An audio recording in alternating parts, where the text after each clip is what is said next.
সবাইকে স্বাগত। বাংলাদেশ পল্লী বিদ্যুতায়ন বোর্ডে যারা আবেদন করেছেন আপনাদের পরীক্ষার সময়সূচি পড়ে গেছে। অর্থাৎ বাংলাদেশ পল্লী বিদ্যুতায়ন বোর্ডের রাজস্ব খাতভুক্ত সহকারী হিসাবরক্ষক পদের পরীক্ষার সময়সূচি পড়ে গেছে। পরীক্ষা অনুষ্ঠিত হবে 11-3-2025 অর্থাৎ এই মাসের 11 তারিখ মঙ্গলবার পরীক্ষা অনুষ্ঠিত হতে যাচ্ছে। পরীক্ষা হবে 1 ঘন্টা, 3টা থেকে 4টা পর্যন্ত পরীক্ষা অনুষ্ঠিত হবে। এখানে মোট পরীক্ষার্থী হচ্ছে 1672। এই পরীক্ষায় যারা উত্তীর্ণ হতে চান অর্থাৎ এমসিকিউ পরীক্ষায় যারা উত্তীর্ণ হতে চান আপনাদের জন্য শর্ট করে একটি চূড়ান্ত সাজেশন তৈরি করেছি মাত্র 36 পেজের। সাথে ইচ্ছা করলে বিগত সালের সকল প্রশ্ন উত্তরগুলো নিয়ে যেতে পারবেন।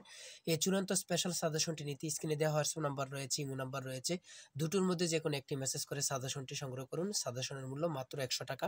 আমি অবশ্যই বলি প্রত্যেকে আমাদের সাজেশনটি অবশ্যই সংগ্রহ করবেন, ইনশাআল্লাহ আপনি পরীক্ষা উত্তীর্ণ হতে পারবেন। দেখেন, আমরা মূল কথায় চলে আসি। বাংলাদেশ পল্লী বিদ্যুতায়ন বোর্ড পদের নাম হচ্ছে সহকারী হিসাবরক্ষক, ঠিক আছে।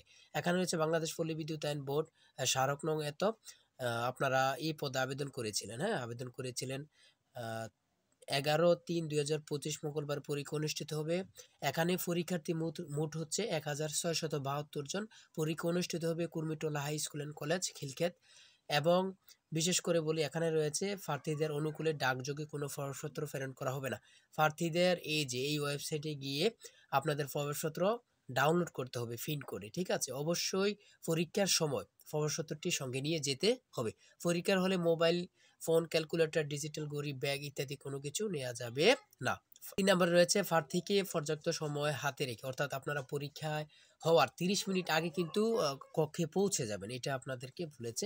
4 নম্বরে রয়েছে পরীক্ষার হলে আপনার কোনো বাটপারি, সিটারি বা শিক্ষকদের সাথে খারাপ ব্যবহার করা যাবে না। যদি করেন, এমনটা যদি ওরা তথ্য পায়, তাহলে আপনার পরীক্ষাটি বাতিল হবে। পরীক্ষায় অংশগ্রহণের জন্য প্রার্থীকে কোনো টাকা প্রদান করা হবে না, ঠিক আছে। এতটুকুই। আর বলে রাখি, আপনারা যারা 11 তারিখ পরীক্ষা দিবেন, আপনাদের পরীক্ষাটি তো 11 তারিখ মঙ্গলবার অনুষ্ঠিত যাচ্ছে। সকলে আমাদের সাজেশনটি সংগ্রহ করবেন, ইনশাআল্লাহ আপনি পরীক্ষা উত্তীর্ণ হবেন। আর যার যে কোনো সমস্যা কমেন্টে মেসেজ করুন। আল্লাহ হাফেজ।